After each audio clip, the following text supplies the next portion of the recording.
And chaos and confusion during the evening commute. BART service is finally back to normal at this hour, but for several hours, train service was disrupted after reports of smoke coming from the Transbay tube. Now, the tube was shut down, stranding riders in San Francisco and in the East Bay. So what was happening inside the tube under the bay?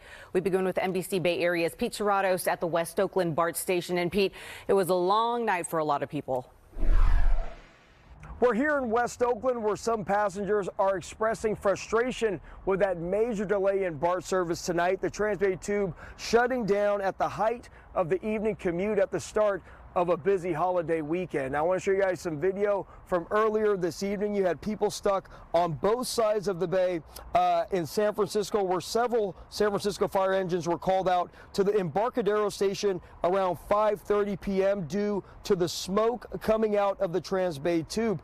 Now, this stopped trains going in both directions for a few hours. You can see firefighters on standby with stretchers. Fortunately, those were not needed. Now, fire officials determined there was not a fire, but it was actually just residual smoke from BART train brakes overheating. Now, sources tell our investigative unit there were 3 separate instances of smoke on different BART trains today, but it's unclear why or if they are at all connected. But I did get a chance to speak with a passenger here in West Oakland tonight who says he was frustrated with tonight's delays. I work 12-hour shifts, and when I get home, like when I get to the stations, they're not normally packed like this at 8:30, but there's still tons of people lining all the San Francisco stations waiting for trains, and the times are just going up on the boards. They're not going down. Yeah. It's terrible. They've had a lot of issues, and so many people depend on it, and the worst thing to do is taking money away and cutting service, because that doesn't mean there's less people depending on it. It's just making life harder for all the people that do.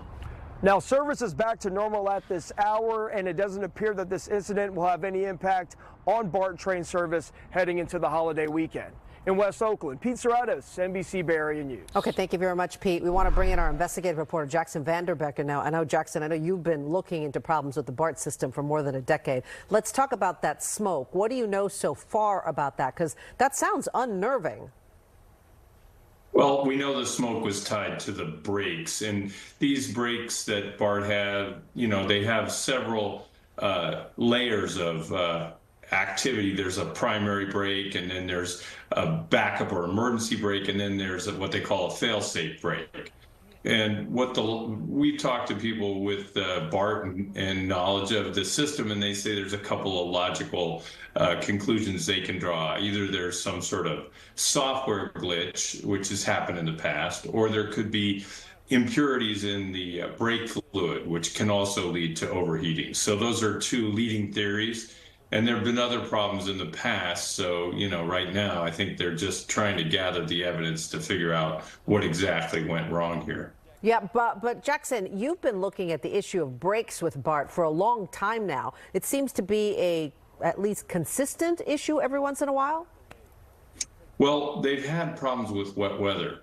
What happens is the fail-safe brakes that I mentioned, when the wheels spin too much in the wet weather, they lose traction and they spin too much, then the brakes kick on automatically, and that causes entire trains to suffer what they call flats. They're not like a standard flat, but they're flat spots in the wheel, and they have to take the entire trains in to have their wheels resurfaced to make it work.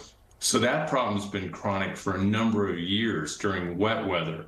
And but this, of course, we're not in that situation here. So the logic is probably not to do with the fail-safe brakes, but with the standard brakes, which have anti-lock features and stuff. So they are normally less prone to, wear and tear when they activate. So whatever is happening here is likely due probably to something related to the brakes or the software that runs them.